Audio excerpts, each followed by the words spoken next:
Yeah, I'll react to that, sure. Hey guys, why was FDR allowed to serve 4 terms?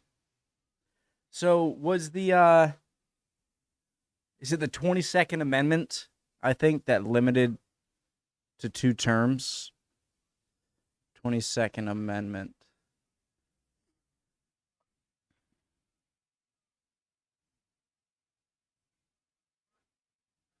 No person shall be elected to the office of president more than twice, and no person who has held the office or acted as president for more than 2 years of a term to which some other person was elected president shall be elected to office.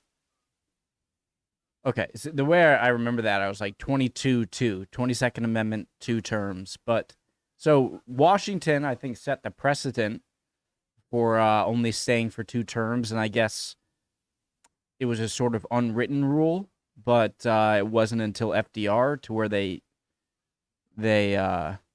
had to pass it. I don't know. I need to learn more about American history. Preemptive like love history matters. Let's go.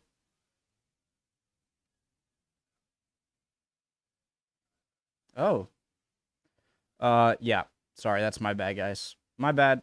My fault.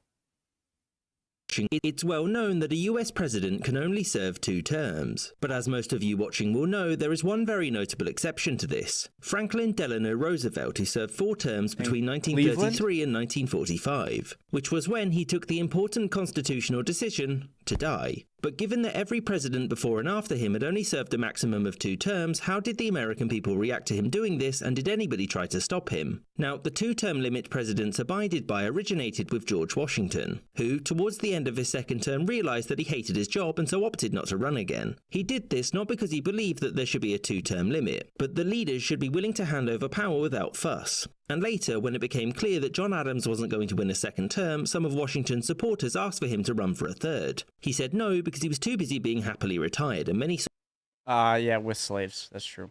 But that's what makes George Washington so special and unique. Is that, like, I don't think he wanted to be president the first time. I don't think he wanted to, and I think the only reason he did for a second term because he was afraid of the the new country being maybe close to falling apart right when it was started, and then they asked him for a third term, and he's just like, no, no, no. supporters asked for him to run for a third. He said no because he was too busy being happily retired, and many saw this as Washington condemning third terms. But this was just convention, not law. So did any other presidents try to run for a third term? Well, yes, quite a few of them. The first president to openly flirt with breaking the convention was Ulysses S. Grant. However, his party refused to nominate him. After this, Grover Cleveland was offered a third run in 1896 by his party, but he was well aware that everybody hated him at this point, and so he declined. So the first president with any genuine hope of being re-elected to a third term was none other than Theodore Roosevelt. He was offered a third term by his party, but he refused, wanting to respect Washington's precedent. However, when he realised his successor sucked, he tried to win the Republican nomination again, but they stayed with William Taft. As such, new party, the Bull Moose Party. He ran against Taft, split the vote, and managed a respectable second place to Woodrow Wilson. Wilson had hoped for a third term, but his party refused to nominate him, meaning that up until FDR, the convention stayed intact. So what exactly changed with Roosevelt? Well, with World War II raging in Europe, FDR believed that his opponent and professional stupid name-haver Wendell Willkie would leave Britain to its fate, and also undo his New Deal policies. What made this time different was that his party agreed. Now, as you can guess, a third run was quite contentious. The Republican Party accused Roosevelt of being a dictator in waiting and that a third term was un-American. Broadly though, most Americans were much more concerned with navigating through the tumultuous times, and ultimately Roosevelt was seen as more trustworthy in economic and foreign policy matters than Willkie, which is why he won the 1940 election handily. He ran for and won a fourth term, which shocked precisely 0 people, but he died shortly afterwards. And by 1947 there were many politicians in both parties who were concerned that long-running presidents could lead to national stagnancy. This political concern is why the 22nd Amendment was put forward. This could lead to I have a bunch of ways of like remembering, like 22-2, 2 terms, 23 DC, 24 something, 25 die. That's like president succession. Those are like the only ones I.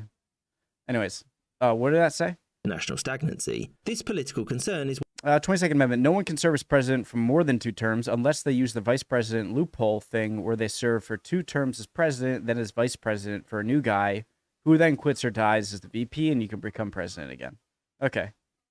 This doesn't apply to Truman. Why?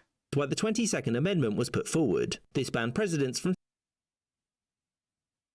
So if you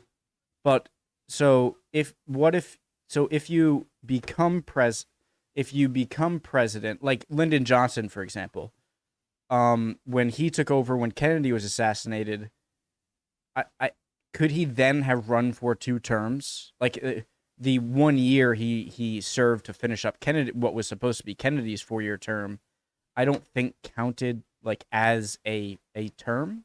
From serving for more than 2 terms. The 22nd Amendment had one exception. Harry Truman. This was because he was already president and so he was allowed to run again if he wanted. He tried, but his unpopularity soon made it clear that his party would have preferred to elect literally anybody else, and so he stood down, thereby ending the last attempt at there ever being a 3-term president. I hope you enjoyed this episode, with a special thanks to my patrons, James Bizanet. You used to always say, and thank you for watching, and I would be thank you for making. Awesome video, great channel. I know they're very short, but that's the point. They're not to give you a PhD level understanding of any topic. They're to get your foot in the door, and that's why I love them. Because I need that. Hope you guys are all doing well. Love y'all. I'll see you guys next time. Bye, guys. Love to see your comments. Bye.